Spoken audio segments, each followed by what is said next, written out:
ఒకవైపు దొంగ ప్రేమ నటిస్తూనే మరోవైపున ఎన్డీఏలోనే కొనసాగుతాను అని అంటాడు. నేను అడుగుతా ఉన్నా, ఇంతకన్నా ఊసరివెల్లి రాజకీయాలు ఎక్కడైనా ఉంటాయా అని అడుగుతా ఉన్నా.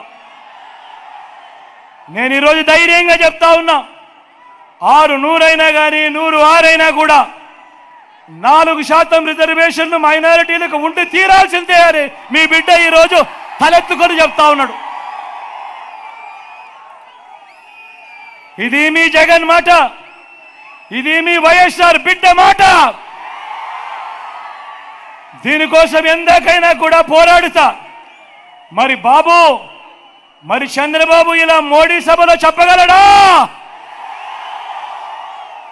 మరి ఎన్డీఏ నుంచి బయటకు రాగలడా? మరి ఎందుకు ఈ దొంగ ప్రేమ?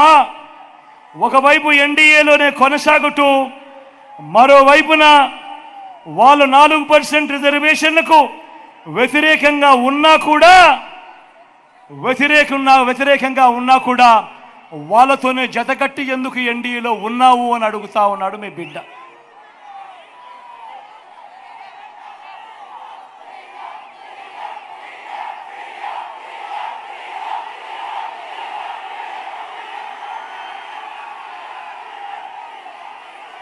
ఇక్కడే నేను కొన్ని విషయాలు రాష్ట్ర ప్రజలందరికీ కూడా చెప్పాల్సిన అవసరం ఉంది.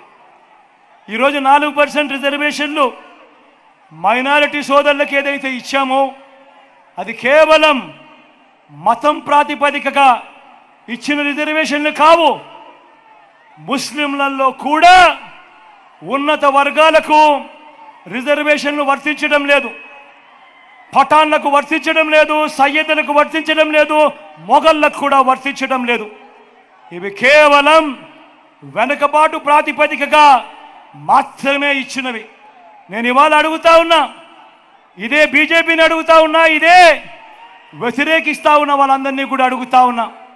అన్ని మతాల్లో కూడా బీసీలు ఉన్నారు, ఓసీలు ఉన్నారు. ఒక్క ముస్లింలలోనే కాదు, అన్ని మతాల్లో కూడా బీసీలు ఉన్నారు, ఓసీలు ఉన్నారు. ఇవి రాజ్యాంగానికి లోబడి వెనుకబాటు ప్రాతిపదికగా ఇచ్చిన రిజర్వేషన్లు. మరి ఇలాంటి రిజర్వేషన్లు, ఇలాంటి వెనుకబాటుకు గురైన వారికి ఇచ్చిన రిజర్వేషన్ల మీద రాజకీయం చేస్తూ వారి జీవితాలతో చెలగాటమాడడం ధర్మమేనా? ఇది కరెక్టేనా అని ప్రతి ఒక్కరూ ఆలోచన చేయాలి. నేను ఇవాళ చెప్తా ఉన్నా, ప్రతి మైనారిటీ సోదరుడికి, ప్రతి మైనారిటీ అక్క చెల్లెమ్మకు భరోసా ఇచ్చి చెప్తా ఉన్నా, 4% రిజర్వేషన్ల విషయమే కానివ్వండి, ఎన్ఆర్సీ కానివ్వండి, సిఏఏ కానివ్వండి, ఇంకా ఏ మైనారిటీ అంశమైనా కానివ్వండి, మైనారిటీ మనోభావాలకు, వారి ఇజ్జత్ और ఇమాంకు అండగా నిలబడుతూ వారికి మద్దతు ఎప్పటికీ ఉంటాడో వాళ్ళ బిడ్డ జగను అని చెప్పి సందర్భంగా చెప్తా ఉన్నా.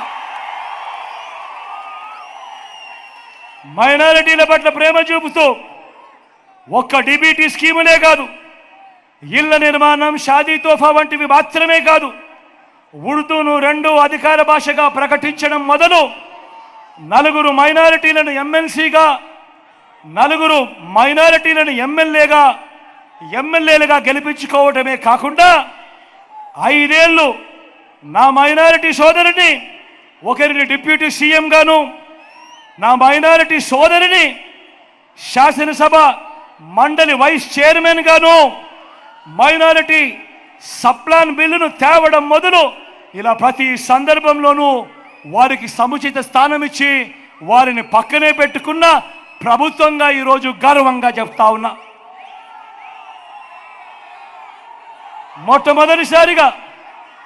మొట్టమొదటిసారిగా మైనారిటీలకు 4% రిజర్వేషన్లే కాదు, 4% రాజకీయ రిజర్వేషన్ ఇచ్చిన పార్టీ కూడా ఈ వైఎస్ఆర్ కాంగ్రెస్ పార్టీ అని కూడా గర్వంగా కూడా చెప్తా ఉన్నా.